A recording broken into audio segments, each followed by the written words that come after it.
had now shifted to concern. This was not normal in this part of the timberland, and anything that was not normal was usually bad. Suddenly, the whole tree shook with thunderous vibrations, as if the ptarmigan gods had chosen that moment to vent their omnipotent anger on this hidden bird. Jesus fuck! Was that a tree? Did I just see a fucking tree out my window?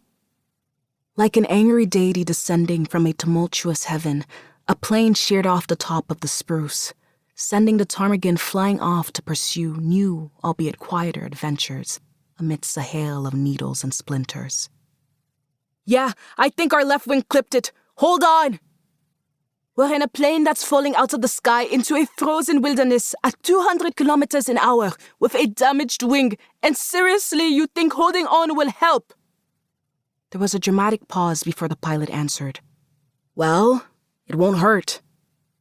Cessna 206s are generally designed to fly higher than this particular plane was at the moment.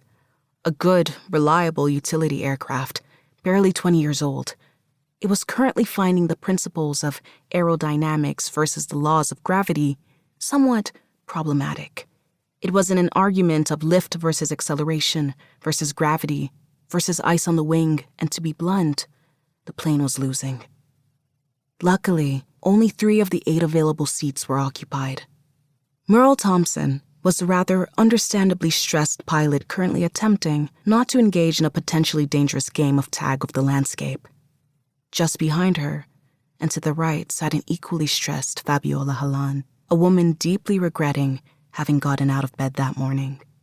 And in the back, huddled in a corner, sat a terrified young teenage boy returning home from an extended trip to a southern hospital. Do not tell me we are going to crash. Do not tell me we are going to crash. Okay? I won't. You're just doing this to scare me. Locals like you love scaring the shit out of southerners like me. That's it, right? That's how you get your kicks. The older woman flicked a dashboard switch to the right of the steering panel. It seemed to do little good. Do I look like I'm having a good time? There was a sudden lurch to the left, and then an immediate drop of 5 feet. The Cessna was not having a good day, and as a result, neither were its 3 passengers. Fabiola's nails dug into the armrest, and she found herself praying to a god she was largely unfamiliar with, and nobody had informed her of the local ptarmigan gods. As the plane fought its own mechanical difficulties, Fabiola kept closing her eyes for long periods of time, not wanting to see the growing catastrophe developing around her, then unwilling to be surprised by whatever dice random chance had thrown on her behalf. She would open them with a ferocious glare.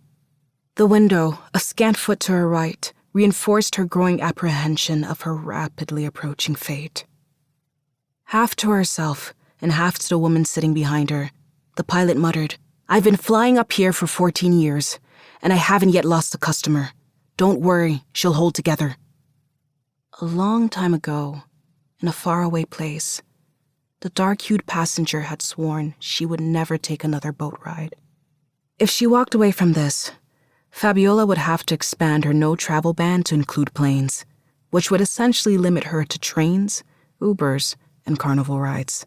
From where she sat, the journalist could see the pilot wrestling with the craft's steering mechanism. For a brief moment, it seemed the woman in the cockpit was shaking a small child, before Fabiola realized what an absurd thought that was. The pilot, ineffectively, was fighting with the flippers and flaps and things that control the 3-dimensional directions of planes. Looking out her window again, Fabiola saw another tree whiz by, and then another. And off in the distance, all she could see was more distance. She hadn't known there could be so much distance in the world, and all of it seemed to be centered around her.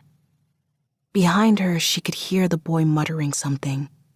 He had been silent when entering the plane, not even looking her in the eye, which was fine with Fabiola.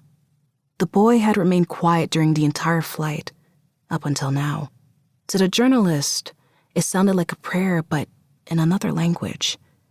Probably Cree. That was the predominant language up in this area, according to her research. And he definitely looked Cree. Straight hair, almond-shaped eyes, high cheekbones. Once, briefly, she'd seen a huge...